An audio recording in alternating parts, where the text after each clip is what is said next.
So should you alternate breasts for each breastfeeding session? So in the previous video, I talked about feeding from both breasts during the breastfeeding session. But in this video today, we're going to talk about, do you need to alternate or start on the opposite breast that you fed on from your previous session for your next breastfeeding session?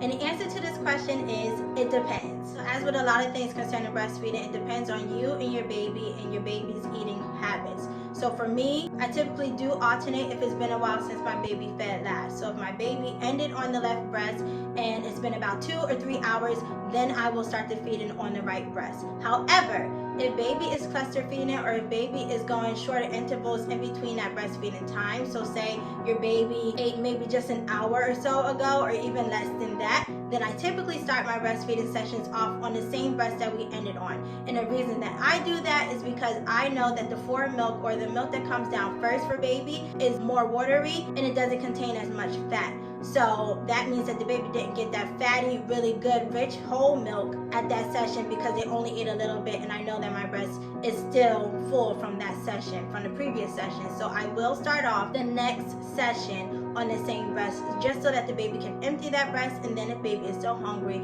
I will switch my baby to the next breast. So that is how I do it. So like I said, it really does depend on you and your baby and how much your baby previously ate in a session before. If you feel like your breast was completely drained and your baby got a lot of milk and it's been a while since your baby has eaten, then definitely start off on the opposite breast. But if you feel like your baby only got a little bit out and that breast is still full, I recommend starting on that breast just so that that breast can get emptied and then going over to the next breast if baby is still hungry. Now, it's best to alternate breasts when you are breastfeeding, because what you don't want to happen is you don't want your baby to prefer one breast over the other, and you don't want your baby to cause or build up a massive supply in one breast and then you have another breast that is barely producing. Now, a lot of moms may notice that you do produce a little bit more breast milk in a certain breast. For me, that is my right breast, and it just really depends on your anatomy. If that is the case, you do want to still make sure that you're putting baby to the other breast that is producing less milk so that you can booster that side up as well. But you still may just naturally have a breast that produces a little bit more, and that is completely okay. That is completely normal. If you're having trouble remembering what side you fed from last, you can always just gently squeeze your breast.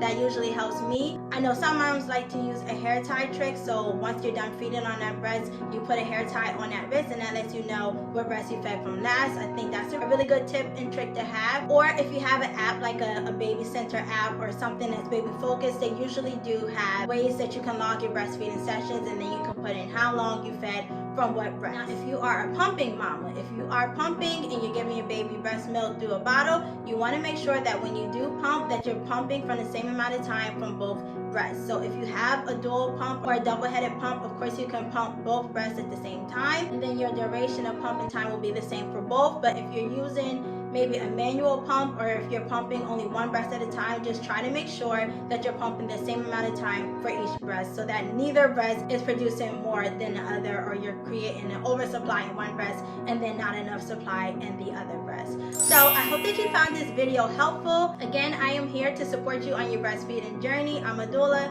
and mama 4, and I exclusively breastfed all of my children. I am currently breastfeeding also as well. So if you're looking for more breastfeeding information, you can click into this playlist right here. I have a big playlist. I have many more videos on breastfeeding on this channel. If you want to get connected with me or you want to ask me questions directly, you can always message me on Instagram, on Facebook, and I'm also now on TikTok. So I will leave all of my information in the description box below. I hope you're doing well on your breastfeeding journey. Thank you for watching, and I'll see you in my next video.